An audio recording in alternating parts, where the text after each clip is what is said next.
Welcome back for the community. Now, Labor Day weekend is finally here. A lot of people are probably heading out and thinking about what they're going to grill. Where Albert Rodriguez is here from Longhorn Steakhouse, and you're going to show us just all the steps it takes to get the steak. But the first step is selecting the right steak. Absolutely. Well, Labor Day weekend is here. A great time to grill some steaks with family and friends. So we're going to, come out here and show you, number one, when we're selecting a couple of steaks. I've got a couple here for us. We want to, of course, select for the taste of the guest. We have a filet here, so this is a tender and a lean steak, okay? We have a bone-in ribeye, okay? Bone-in ribeye is going to be full of flavor because of the marbling that's found within the steak, and tender as well. And then, of course, we have a super lean cut of meat, which is a sirloin. So this is going to be one of the leanest cuts that's out there, and packed full of flavor as well. So when we're selecting and when we're doing our meats, we want to select for the profile of the guest. So I'm going to go ahead and cook this one up for us because this is one of my favorites. And when we're seasoning steaks, especially when we're doing a bone-in steak, we want to do a bold seasoning. We want to apply a lot of seasoning, okay? We do not need to be afraid about putting a lot of seasoning.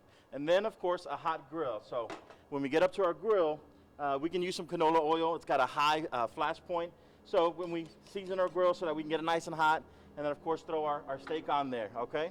So that's what we're kind of looking for. And okay? Victoria's standing by. Victoria got her gloves on. Victoria, you're ready to season one of the steaks. I'm here to be your assistant today, Albert. Absolutely, Victoria. Why don't you grab that filet right there? Okay, this is actually my favorite. There you but go. one of the other things about steaks is that obviously all of these cuts are different price points too.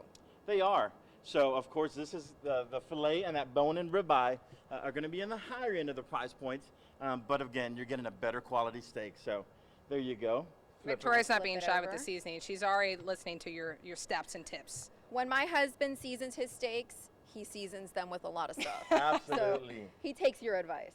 There you go. Perfect. And just throw that right on the grill anywhere you'd Okay. like on there. I'm going to throw it Pick up it. here. There you go. Okay, so that's finally the third thing, Albert, is that you already select the steak, you season the steak. The third thing is how do you grill it, because you want to keep those juices in there. Absolutely. So when you're grilling, you want to make sure your grill's nice and hot. When you're doing an open flame grill, you want to keep that grill 550 degrees, give or take, low end on the 500 degrees, to make sure that we're searing some nice marks and lines and cooking that steak perfectly for everybody, right? So you want to flip those steaks every 3 to 4 minutes. We haven't hit quite that mark yet, but another minute or two, and we'll be flipping both of these steaks here. And then, of course, once you get to about 8 minutes, you're sitting at that medium rare mark. Another 3 minutes, you'll be sitting at medium. 3 minutes, medium well, 3 minutes, well done. So that's kind of where we're going with that there. So I know a lot of people are afraid or maybe don't know exactly what to do, but those are a couple of tips that we do for the grilling there. Okay, that's perfect. All right, and Victoria, Labor Day weekend, it's finally here.